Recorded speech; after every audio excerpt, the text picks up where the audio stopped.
এটি রাজধানীর বিজয় সরণি trust feeling স্টেশনের চিত্র। প্রায় 1 কিলোমিটার জুড়ে প্রাইভেট কার ও বাইকারদের তেল পাওয়ার অপেক্ষার সারি। সেনাবাহিনী পরিচালিত ট্রাস্ট ফিলিং স্টেশনে তেল মিললেও দীর্ঘ সময় লাইনে থাকতে হচ্ছে গ্রাহকদের। 8:30 থেকে লাইনে দাঁড়িয়েছি তেলের জন্য।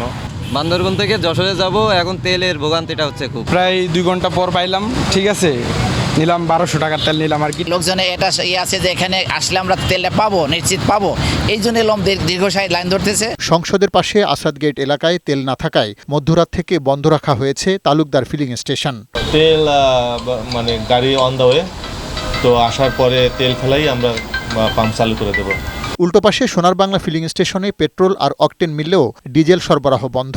দীর্ঘ লাইনে দাঁড়িয়ে এই ফিলিং স্টেশন থেকে তেল নিতে দেখা যায় গ্রাহকদের। আমি এখন তেল পাচ্ছি 2000 টাকা, তাও রিকোয়েস্ট করে আমি তাদের কাছ থেকে 3000 টাকা তেল নিচ্ছি।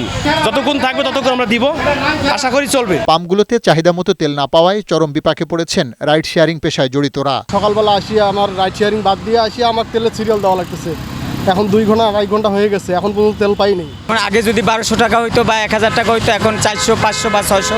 আমরা সবচেয়ে বেশি কষ্টে আছি। এতক্ষণে হয়তো আল্লাহ দিলে 1000 টাকার ভাড়া হয়ে যেত, কিন্তু মাত্র 200 টাকার ভাড়া হয়েছে। জ্বালানি তেল নিয়ে কারসাজি রোধে বিভিন্ন পেট্রোল পাম্প পরিদর্শন করতে দেখা গেছে জ্বালানি মন্ত্রণালয় পরিচালিত ভ্রাম্যমাণ আদালতকে। অবৈধ মজুদ ঠেকাতে পদ্মা, মেঘনা এবং যমুনা তেল কোম্পানি পরিদর্শক নিয়োগ করেছে বিভিন্ন পাম্পে। যারা ব্যক্তি পর্যায়ে মজুদ করছে, বিশেষ করে বাইকার হোক বা যারা কার, তাদেরকে অনুরোধ করব এই মজুদটা না করার জন্য, তাহলেই আমরা এই সংকট থেকে কাটিয়ে উঠব।